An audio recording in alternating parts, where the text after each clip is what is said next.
Donc ils ont des enseignements à nous donner, puisqu'il va bien falloir qu'on se remette en équilibre avec la nature. Donc ça, c'est un premier point. Et puis le deuxième point, c'est que les relations avec les animaux, vous avez tout le travail qui a été fait par l'éthologie, depuis Konrad Lorenz, et aujourd'hui, donc vous avez une bibliographie de l'éthologie qui est quand même assez abondante. Et tout ce travail, c'est non pas étudier les animaux comme si c'était des machines, mais étudier les animaux dans la communication que nous pouvons avoir avec eux et dans les enseignements qu'ils peuvent nous délivrer, puisqu'ils peuvent aussi nous enseigner pas mal de choses. Je pense en particulier à tout ce qui est les rapports avec les dauphins. Et là aussi, on voit l'évolution de la pensée, parce qu'il y a quelques années, si vous prenez Konrad Lorenz par exemple, on était quand même dans un postulat où on allait regarder en quoi les animaux étaient agressifs, et on regarde les travaux de Jean-Marie Pell par exemple, qui a certes mentionné, oui, il y a de l'agressivité, mais il y a aussi de la solidarité, de la coopération, etc. Donc c'est intéressant de voir comment le point de vue des scientifiques change sur une même observation du réel, pour aller en chercher aussi d'autres clés. Oui, mais la première réaction, c'était un élève de Konrad Lorenz, qui est Franz de Waal, puisque son premier bouquin, c'était de la réconciliation chez les primates. Donc il avait observé les gestes de réconciliation que les primates faisaient entre eux lorsqu'il y avait une ambiance un peu trop tendue. Et puis petit à petit, effectivement, on s'est aperçu qu'il y avait une similarité quand même assez grande. Et le dialogue avec les primates était tout à fait possible. Mais il n'y a pas que les primates. Toute la nature, tous les animaux, toutes les plantes aussi peuvent nous parler. On peut avoir des dialogues importants avec elles. Et une chose qui est observable... Vous avez peut-être vu le film de Sebastião Salgado, le photographe brésilien, qui se termine justement, où il montre comment il a transformé la propriété de son père en un jardin alors époustouflant, avec une diversité, et en utilisant les derniers résultats de la science. C'est-à-dire que la science n'est pas du tout étrangère, je dirais, à tout cela. Travaillons en ce moment avec Marie-Christine Morel, qui est la spécialiste de l'origine de la vie.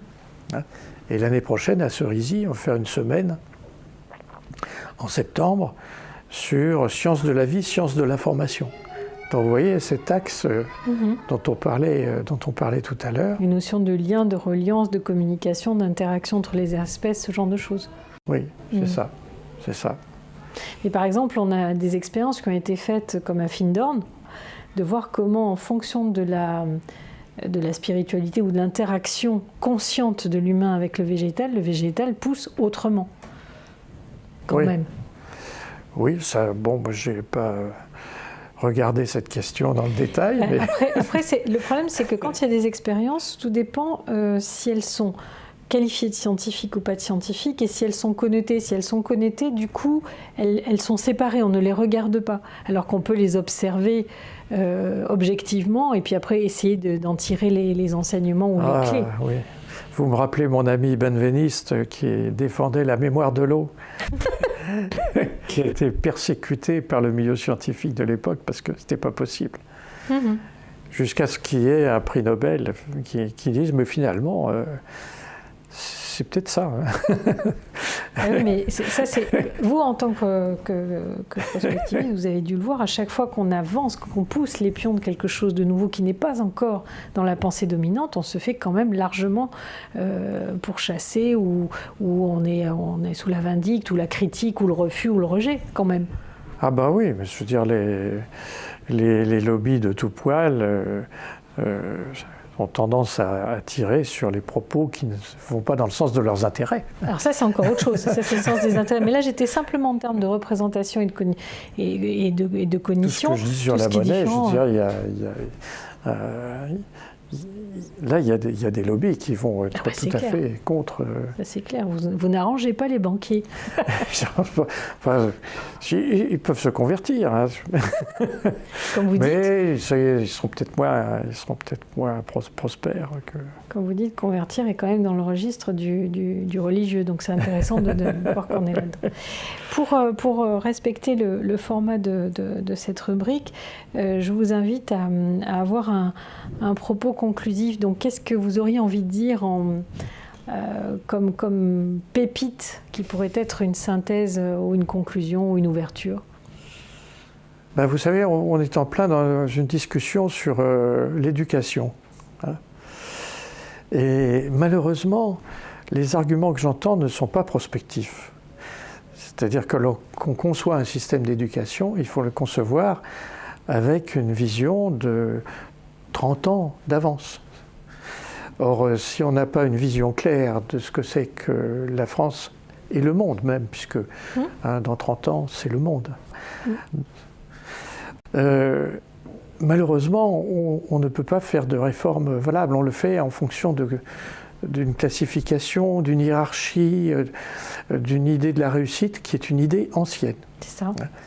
Donc, moi, je voudrais quand même saisir l'occasion de dire faisons quand même un peu plus de prospective pour concevoir les enseignements. Hein, comme disait Vinoba, les enseignements.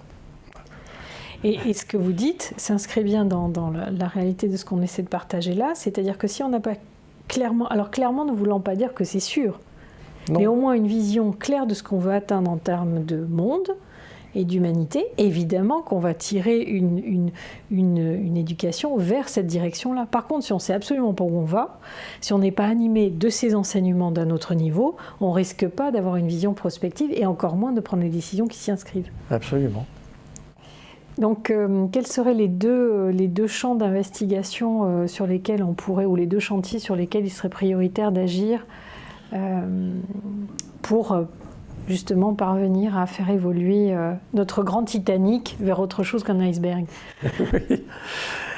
Ben, c'est-à-dire, moi je pense que la France a un rôle important à jouer, puisque la France a un peu tendance à pratiquer un certain dénigrement d'elle-même.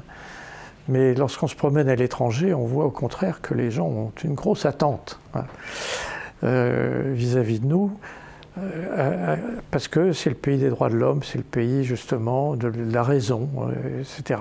Braudel avait très bien écrit sur ce sujet. Et je crois que les deux points importants sont en effet évidemment celui de l'éducation, là, dont on vient de parler, mais d'une éducation qui soit universaliste,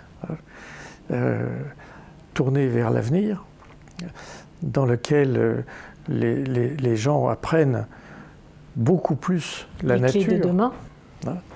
Comment ? Les clés de demain, de ce dont on a besoin. Les clés de demain. Alors, les clés de demain, c'est d'une part le maniement de l'informatique et de tout ce qui va autour, et d'autre part, l'harmonie avec la nature. Et aussi la notion de complexité de systémie, pour comprendre que les choses sont interreliées. Ah bah, la nature est systémique. Hein. Oui, mais c'est pas évident que tout le monde en soit convaincu. Ça en fait partie. Et puis, à l'intérieur de ça, il y a en effet ce problème du fétichisme de la monnaie qu'il faut traiter en se réappropriant la fabrication de monnaie, comme monnaie complémentaire, que le peuple se réapproprie en quelque sorte les instruments de l'échange, et par conséquent une certaine forme de convivialité. Et évidemment, ça veut dire une remise en question, à la fois de la façon dont aujourd'hui on conçoit les hiérarchies, en quelque sorte, hein, et en même temps la façon dont on a géré l'exploitation de la nature au lieu d'exprimer l'amour de la nature comme étant une partie du vivant.